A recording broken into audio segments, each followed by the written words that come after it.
Hey everyone, how we doing? Welcome back to the Georgia Math Show. My name is George. I am your host for today's show. Now, before we start, you guys, I will let you guys know this will be a short show. I have a bit of an itchy throat, and it is a struggle to speak a little bit. It will be a little bit of a shorter episode, and yeah, we're gonna run through, talk about a couple sports stuff that happened, and continue from there. As always, before we start, make sure you guys hit that like button, comment, and subscribe.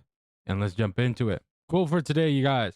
Remember, not only to say the right thing in the right place, but for more difficult still, to leave unsaid the wrong thing at the tempting moment. From Benjamin Franklin, you guys. The GOAT on the $100 bill. He said that. Remember that quote?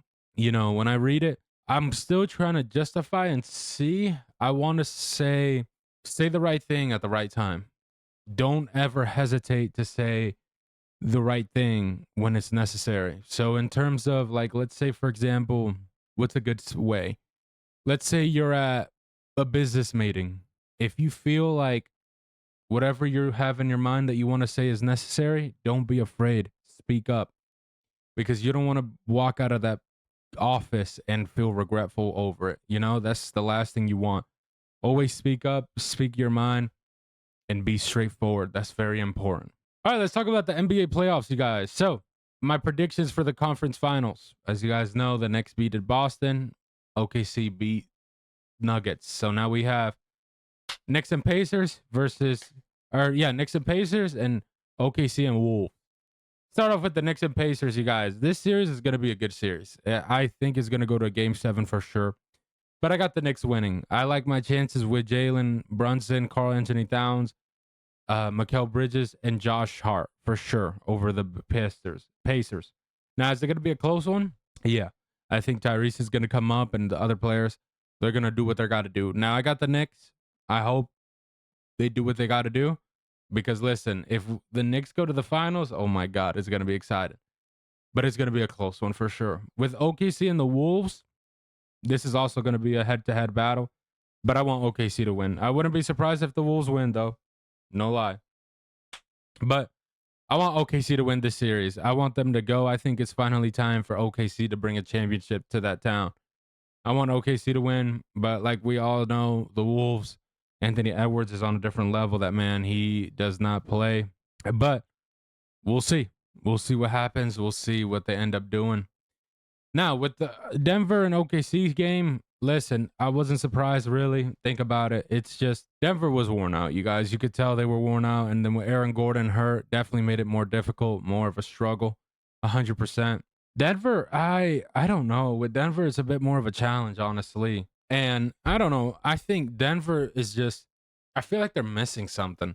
Like, I feel like they're missing another player they need to add on to there that can help him, can help Jokic and Jamal Murray. I don't know. Jamal Murray also didn't look the same like how he did last year and the year they won the championship. I don't know. Something has a bit off with him, to be honest. But hey, congrats to OKC for winning that one. My underdog sports bets, you guys, today. So I got 3. They're going to be all baseball related, very short, simple. I got Juan Soto higher than 0.5 total bases. Basically, he needs to get on base once. He's playing Boston. I think he'll get it. O'Neal Cruz higher than 0.5 total bases. I think he'll also get that one 100%. O'Neal Cruz has been playing pretty good lately, to be honest. Kyle Tucker, same thing, higher than 0.5 total bases. I think he'll definitely get it for sure. All right, the last thing we'll discuss, Mets and Yankees series, y'all. Listen, Mets bat just went quiet. I think they went quiet. We could not do anything at all. I don't know what is going on, but we could not hit the ball. We have gone a bit quiet now, and we let the Phillies and Braves, everybody catch up to us record-wise. I don't know what is going on, but we got to swing the bat. We got to swing the bat for the love of God. Listen, let's start off with game 1. Game 1, I don't know what the hell is going on with Tyler McGill, but this dude is on something. This is the second time now that he makes a start, and he wets the bed every freaking time by walking and walking and walking and walking and walking. Dude, like, what the heck is up now? He was off to a good start, and now he's just full of shit. So it's like the bats don't know what's going on. Soto, we'll get to him in just a second. But everybody else, Vientos has really calmed down. Alonso has came back down to earth. Nimmo is doing all right. And then Alvarez struck out a couple times already. I don't know what is going on, but we got to wake up these bats again because they've gone very quiet.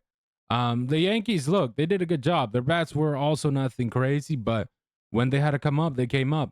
I think game number 2, both teams just didn't want to swing the bat. I guess pitching was good. And obviously, Mets came out on top, did what they had to do. Diaz shut it out. But then yesterday's game, y'all, Alonso, I don't know where was he throwing that ball, but that was insane, dude. Like that would have been a huge assist, and he just launched that ball.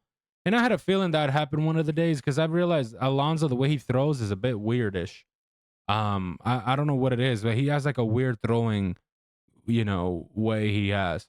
And then Juan Soto, listen, he was booed like expected. I don't think nobody in God's earth was expecting him to be cheered at all. He was booed like, how it was supposed to be. Will it keep happening? Of course, it's going to keep happening. People are going to continue doing what they got to do. But he's got to step up, man. Soto has not been looking like himself at all. I'm telling you, we're over here striking out, shit that you barely saw that often with him. He's striking out a lot. He really didn't do that well in this series.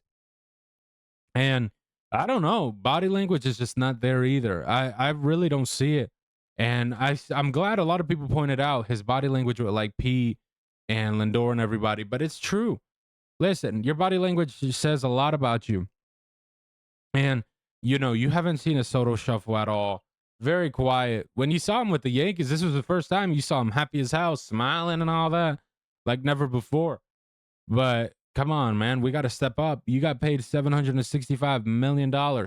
We got to hit the ball and we got to get on base. This is just, it feels like we're not there yet. And we got to get to rolling. We're already in May, close to June. We got to step this shit up because this is unacceptable.